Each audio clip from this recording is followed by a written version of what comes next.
నమస్కారం అండి, నేను రామకృష్ణ. మేము హైదరాబాద్ నుంచి వచ్చినాము. నిన్న జమ్మూ కాశ్మీర్ టూర్కి వచ్చినాము 80 మందిని. అయితే ఇక్కడ నిన్న పహల్గాం దాడి నేపథ్యంలో ఇక్కడ శ్రీనగర్లో చాలా స్ట్రిక్ట్గా ఉంది.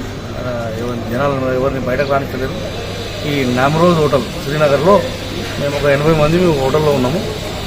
ప్రభుత్వం ఇక్కడ ఫ్యామిలీలతో వచ్చినాము కాబట్టి ప్రభుత్వం తొందరగా స్పందించి వీలైనంత తొందరగా మమ్మల్ని అందరినీ స్వస్థలాలకు పంపించగలరని ప్రభుత్వాన్ని కోరుకుంటున్నాం. Namroz hotel sir, Namroz. Sir Nalin Prabhat గారికి చెప్తా, నేను చెప్పింది ఏ హోటల్ నాకు మొత్తం పెడతాం సార్. ఓకేనా? Okay sir. కాంటాక్ట్ నెంబర్ తో సహా అన్ని మొత్తం మంచిగా పెట్టు, పేర్లు. Okay sir. మెదక్కోలే పెట్టు. Okay sir. ఇప్పుడు మన తెలుగు వాళ్ళు ఎంతమంది ఉన్నారు మన తెలంగాణకు సంబంధించి?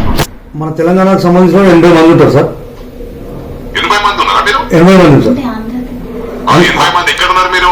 నామ్రోజ్ హోటల్ శ్రీనగర్ సార్. పహల్గాంలో లేరు కదా? పహల్గాం లేదు సార్. శ్రీనగర్ ఉన్నారు మీరు? అవును సార్. శ్రీనగర్ అంటే సేఫే, no problem.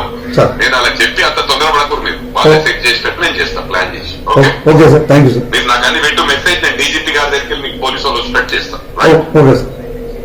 DGP Nalin Prabhat ఉన్నాడు. Okay sir. ఇంతకుముందు మన కరీంనగర్ ఎస్పీ చేసి మన క్లోజ్ బా నేను చెప్పి నేను చేపిస్తాను మొత్తం. Okay sir. రైట్.